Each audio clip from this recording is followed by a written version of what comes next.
You're listening to the Armchair GM Sports Network.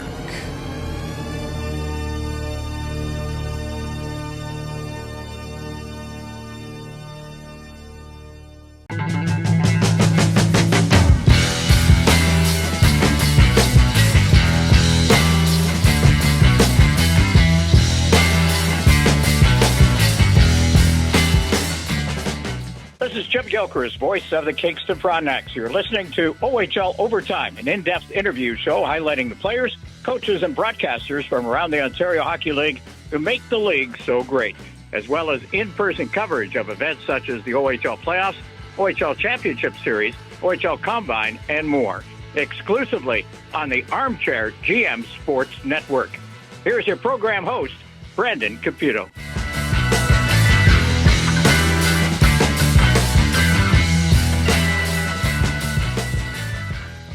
Welcome back to a very special edition of OHL Overtime right here on the Armchair GM Sports Network. Brandon Caputo back with you, and I'm very pleased to be joined by a special guest on today's episode.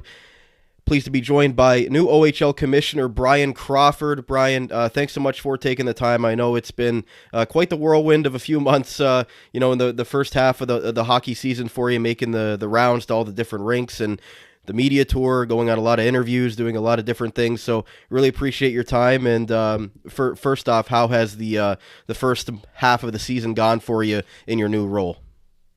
Yeah, thanks. Great to be on with you, and thanks for having me. It's been a great start. Off to a fast and furious pace, of course, with lots of change going on in our environment. But it's been great, wonderful to travel throughout the league and meet with people in all the different communities. Really learn about what it is that drives each of these communities, the opportunities that we have available to us, and the challenges as well. So it's been a fantastic start and really exciting. Yeah, absolutely. I've seen you been able to get out to a variety of different rinks so far around the Ontario Hockey League. Still waiting for your appearance in the new year to come down here to Niagara, where we're based. But what has been the coolest thing about getting out to these different rinks and doing these interviews with the TV broadcast or the radio broadcast, and just getting to network with all the great people around the OHL so far? Yeah, I mean, it's really just been primarily about the opportunity to really see the league from the inside out. Get to see the differences from community to community and the differences from rink to rink and team to team. We have a lot of very unique teams within our league and unique communities within our league. But at the end of the day, kind of the most common element is just how ingrained our teams are in all of our communities, and that's really special, and that's really what makes the league what it is the connection that's really deep rooted to the communities that we're in. So there's a lot of exciting things going on with the OHL, and I want to get to that, but I want to start off talking about you a little bit here while we have a little bit of time. You obviously played in the CFL. You went to Queen's University, played football at a high level. Transitioning to golf and then to hockey. What did your football career teach you, or maybe during your career, did you think that maybe going in this direction was going to be something that you'd be interested in once you were done hanging your helmet up? Yeah, it was really cut pretty early on in my career playing football. As I was thinking about what was next. You don't know kind of how long your playing career is going to be, and you want to make sure you're well prepared for the future. And it was really early on. I actually had a pretty light bulb moment conversation with Pinball, and we were just talking about the future. And he said, "Well, figure out what you love to do and make that your career." And sports was it for me. I didn't want to necessarily be a coach, a professional coach, but loved sports, loved business, and kind of realized that that was the pathway that I wanted to go, and kind of set out to try to find some opportunities to start to work in sport. And so I did that very early on in my playing career. So I spent over 5 years working full time for Ontario University Athletics while playing, and then when I retired, I stepped right into my senior leadership role at the OUA, and kind of off I went from there. And I've been very lucky to have a number of great opportunities in a variety of different organizations in sports. And when the opportunity to join the OHL, which is really one of the kind of premier institutions, sports institutions, in our country, not just in hockey, but in sport. And, it's pretty unique and pretty rare opportunity and a special one to get to pursue, the really noble mission that we have in developing young people and supporting the communities that we're in while also running a really dynamic sport and entertainment business. So yeah, that's kind of how it came to be and how I found my way here. It's quite the journey and quite the resume for you, Bryan. I want to just go back a little bit to your Golf Canada days and obviously running the RBC Canadian Open. I'm sure a great moment for you during that part of your tenure was June 11th, 2023, the RBC Canadian Open, the 72-foot putt by Nick Taylor at Oakdale Golf and Country Club. I'm a big golf fan as well. So can you take us back to that moment and leading up to that, and then having Nick obviously win the tournament? Just how cool was that? There it is. There's the bobblehead. Awesome. So, yeah, I mean, an incredible moment in sports for Canada, not just in golf, but in sport. To win, to have a Canadian win the RBC Canadian Open after, such a long period of time passing since the previous winner is pretty special and pretty unique. And the way that he won it in the playoff, and it was a magical moment, and one that I was, felt really blessed to get to be a part of, to, be down on the green and then have my family, there as well, my kids there as well to enjoy it, to be part of it, and to have a little hand in, the notorious tackle, having been the one that distributed the champagne to the guys. But in all seriousness, it was, unbelievable moment in Canadian sport and certainly in Canadian golf, and couldn't have happened to a better guy. I mean, all of the players, the Canadian players on tour, are just fantastic people, and for Nick to represent all of them in that way was pretty special. So I feel really fortunate that I got to be part of that, and part of an incredible run of RBC Canadian Opens with Rory winning back to back as well. It was pretty great this past year.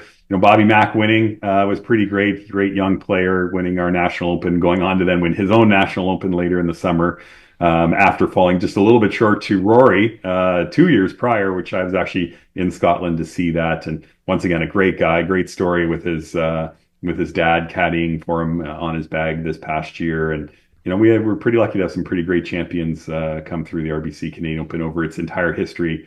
There's really only one pretty notable name for those history buffs out there that never got it. Was a runner-up, I think, 7 times, but never got to hold it. But Arnold Palmer's first win on the PGA Tour, first professional win, I should say, was the RBC Canadian Open, and pretty much everybody in between, from Tiger to Gary. So.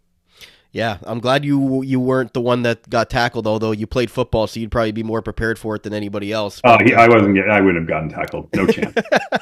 It was a 69-year drought for a Canadian winning the RBC Canadian Open, and we talk about Canadian sports and just how proud people are to be Canadian. We see in the NFL, there's just a handful of Canadians, but it seems like TSN does a good job of trying to promote those guys as well. So for athletes that play different sports, like, do you see the young kids growing up, like, are they proud to be Canadians as they go and play, at higher levels in the States as golfers or any sport, really? Football could be anything. Do you see that people are, show their Canadian heritage, and when they come back to events like that, they want to really show out as best they can?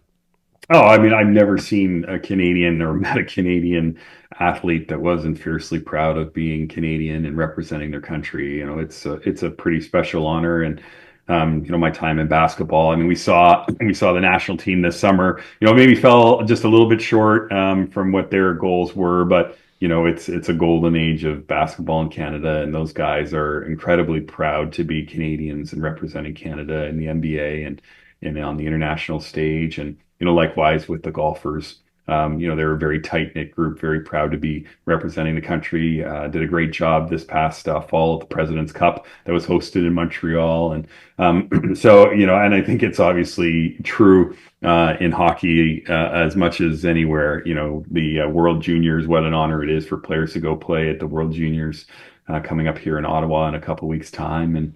other events throughout the year, the Olympics coming up next year, of course, with the professional Canadian players in the Olympics next year. So you see that from athletes across all sports that that is really a pinnacle. No matter how successful you might be as a professional athlete in your sport and in your league, I think representing the country on the international stage is about as special an honor as there is. The great guys over at Hockey Stick Man are sponsoring this video. If you play hockey but are sick of paying upwards of $400 for top-end sticks, check these guys out. There's seriously no better place to shop. The guys are fun, easy, and offer a stress-free experience from start to finish. They get pro stock sticks from major junior teams right up to the NHL teams and sell them for half the price that the same stick would sell for at a retail store. To further support their mission of saving hockey families money, they offer closeout options, which entail taking last year's retail models and blowing them out for less than wholesale prices. It's literally the best prices on the internet for their sticks. And the best sticks of all may be their Pro Blackout series, which provide a top-end stick with no graphics and literally less than half the price of a branded top-end retail model. It's always been their best-selling stick despite super cool pro stock options. It's a no-brainer to shop with these guys, and trust me, they are beauties. Head over to hockeystickman.ca/thearmchairgm and get $15 off your first order. That's hockeystickman.ca/thearmchairgm to get an additional $15 off your first order when you sign up on their website. Check out our friends at Hockey Stick Man. Daniel and Partners LLP is built around superior legal service to their clients. Clients can rely on them for the individual attention and personalized approach that is increasingly hard to come by. They focus on achieving clients' goals effectively and without needless expense or delay. Whether needing advice or representation, Daniel and Partners clients benefit from their reputation, experience, and the quality of their legal services. If you have any questions, make sure to take a look at their helpful online information. To speak with one of their qualified St. Catharines personal injury lawyers, call toll-free at 800-263-3650 or visit them online at niagaralaw.ca. Daniel and Partners LLP, one of Niagara's premier law firms, serving personal, corporate, and municipal clients throughout Ontario since 1922. Focused, accountable, and client-driven. In the Niagara region, Global Pet Foods is your destination for premium pet nutrition and caring expertise. Whether you've welcomed a new furry family member or need advice on top quality nutrition, their dedicated staff is ready to help. Discover why Global Pet Foods' lesser-known premium brands outshine the big corporate names. Their team's passion ensures your pet's health and vitality. Check out one of their locations today: 3643 Portage Road in Niagara Falls, 160 Highway 20 in Font Hill, or 400 Scott Street and 344 Glendale Avenue in St. Catharines. Global Pet Foods, where premium brands and caring staff make the difference. Fourth Wall is the official merchandise supplier of the Armchair GM Sports Network. Our user-friendly site is print to order with no minimum items or inventory needed, shipped right to your doorstep safely and efficiently from their North American warehouse. All of our logos are available to supporters, listeners, and viewers can have the best variety available to them for their swag preferences. All items are priced as low as possible, allowing everybody who wants to support our business with the opportunity to do so, receiving quality and comfortable products in return. Shop today at fourthwall.com with the direct link to our Armchair merch store in the description of all episodes and in the bio of all of our social media accounts. Become an Armchair GM today with Fourth Wall. You're listening to the Armchair GM Sports Network, the Niagara region's best local source for North American sports podcasting coverage. By sports fans, for sports fans.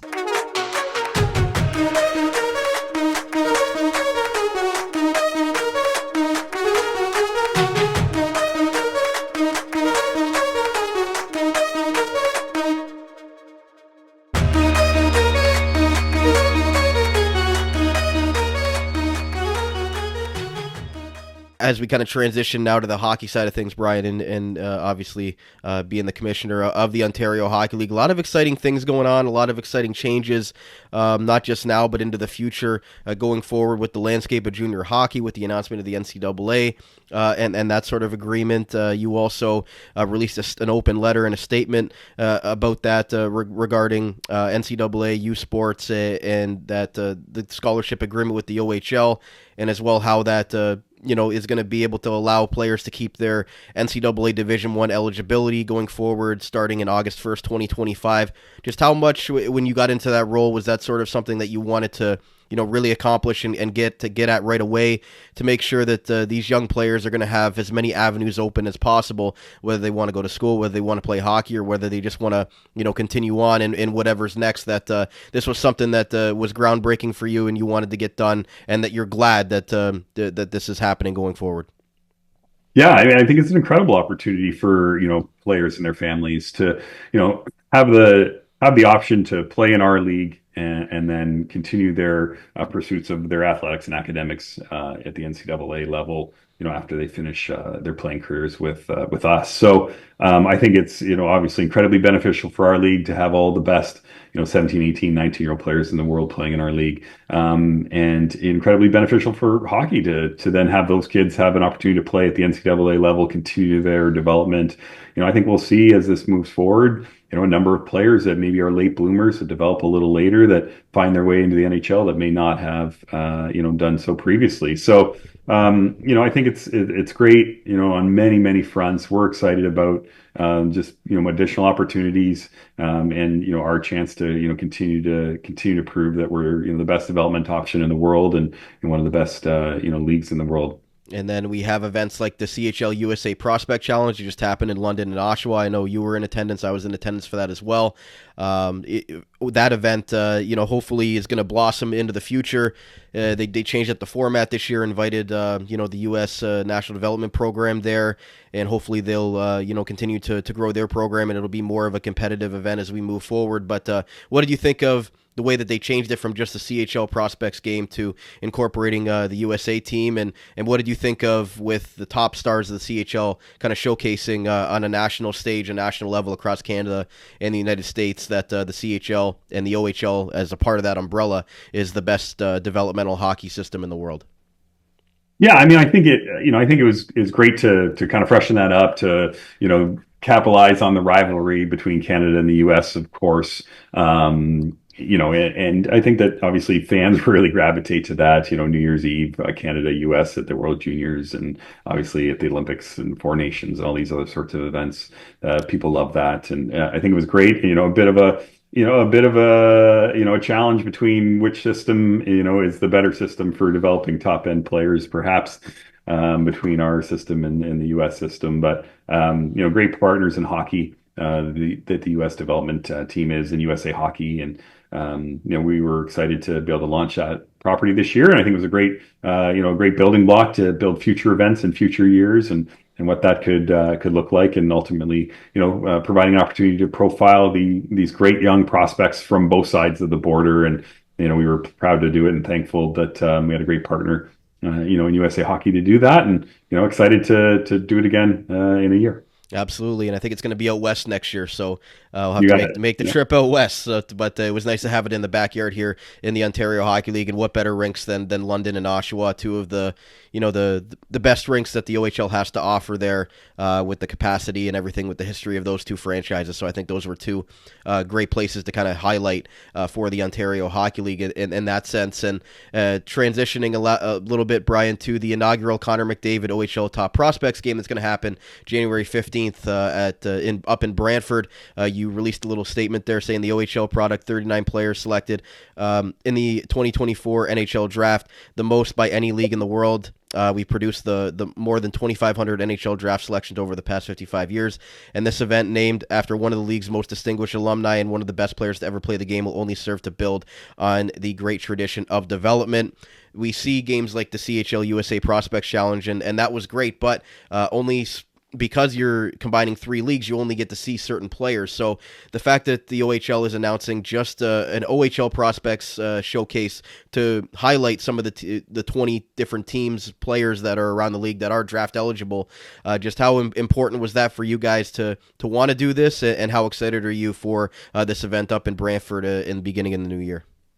Yeah, no, I mean, it's, about developing properties for us and continuing to profile, our players as much as possible. And, being able to host our own OHL game that featured all of our best prospects, and, building a property that, continues to build excitement for the league and introduces, more people to the league. It was really the goal and objective behind it, and, providing just another opportunity to profile, our players.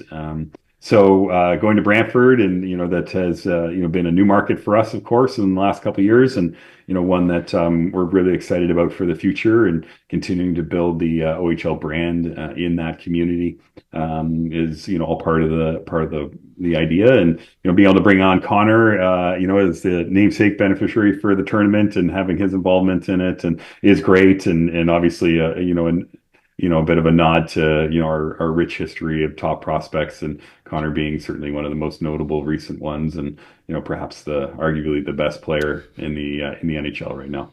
Yeah, and I think it's fitting that he's having his jersey retired in Erie in January there, so kind of a good tie-in there with him being, like you said, the spokesperson essentially for the exactly. OHL Prospects Game. Not by chance is that happening, and this is happening together. So yeah, absolutely. Great, it'd be a great moment there, and also not by chance that my trip through Niagara is around the same time as my trip to Erie. So hey, it seems like any team that passes through Niagara goes through Erie, just the geographical there you go. Portion of that. But kind of segueing into that, I know there's things that are still ongoing, and there's a lot of exciting things going in the future. You don't have all the answers yet, but there's been talks of possible expansion and things like that coming to the league in future years, along with a lot of other different avenues as well. So just how excited are you going forward into the future about the possibility of adding more teams and continuing to expand the Ontario Hockey League and making it even more of a great league that is continuing to develop great players, and just growing the brand across not just Ontario but Michigan and other U.S. states as well? Like, how important is that to the league's collective of making sure that you guys are continuing to move forward and move in a direction and always willing to adapt if there's a market? Yeah, that is kind of primarily the focus, right? Is to be able to adapt to opportunities as they arise, to be progressive and forward thinking about where our league's headed and where hockey is headed as well. And understanding that we have to fully explore any opportunity that is one that provides us the chance to grow our league, grow our business, grow hockey. And we need to, kind of put our full time and energy into exploring those things. I think that, we've got 3 great franchises in the United States, and there's lots of growth and opportunity in the US, and I'd certainly like to see, some additional teams in the US become part of the Ontario Hockey League, and finding new markets to make that happen, and see some growth there, and also continue to explore growth and opportunities here in Ontario, and where we could potentially seek to grow in the future as we kind of move forward. So we're going to be open to all sorts of different opportunities on the business side of the league. Certainly not just the possibility to expand the league in terms of the number of teams, but our media and broadcasting and marketing and all the other sorts of things that we can do to get our game to more fans, and ultimately grow the sport. Yeah, and I know geographical realignment for divisions possibly is something that people have been talking about for a long time, and we'll see maybe if that is something that the league looks into as far as when expansion teams come into the league and things like that. Before we wrap up with you, Bryan, and we really appreciate your time today, 2027 Memorial Cup obviously is going to be back in Ontario, so that's going to be your first opportunity to have that in the backyard of Ontario. So how excited are you for that? Obviously Kitchener, maybe Niagara would be teams that are interested in that bid as well. We know Cologne is getting it next year in the WHL. So how much are you looking forward to being part of the process of that 2027 Memorial Cup, making sure that it's going to the right city, the right opportunity, and making sure that it's the best event that you could possibly put on for all the CHL and for the biggest prize in junior hockey? Yeah, I mean, of course, it is. You said it. It's the biggest prize in junior hockey. It's our premier event on the calendar. It's a fabulous Canadian sporting event, and has been well embraced by our American clubs. Obviously, last year in Saginaw was wildly successful, and for them to win it on home ice is a storybook. So I'm really looking forward to obviously getting the chance to host the next one in Ontario in a couple of years' time. we have a lot of interest already that's started to be mentioned by clubs that are looking to bid on hosting the event. And we've got a lot of great options that in our league to bring it when it comes here to Ontario. So looking forward to it. We also, it's one of those properties that we need to think about, how do we continue to grow that property? How do we expand that? What does it look like in the future in terms of its model and teams and all these sorts of things? So, it's a great asset for our league, and a great championship, and we'll have two really, really good ones over the next 2 years. And we're excited to follow suit here in Ontario somewhere in 27. For sure. It's going to be an exciting time, and an exciting time for the Ontario Hockey League and junior hockey, the CHL as a whole umbrella continuing to grow and build. It's going to be exciting to see where it goes in a few years, and we look forward. Bryan Crawford, Commissioner of the Ontario Hockey League, really appreciate your time again with all the rounds you've been making and how busy of a schedule you have. So really appreciate you coming on, and look forward to your visit down to Niagara here sometime in the new year, and getting to check out the Meridian Center facility, and maybe we'll catch up again for our Ice Dogs portion. Absolutely. Look forward to doing it for sure. You're listening to the Armchair GM Sports Network.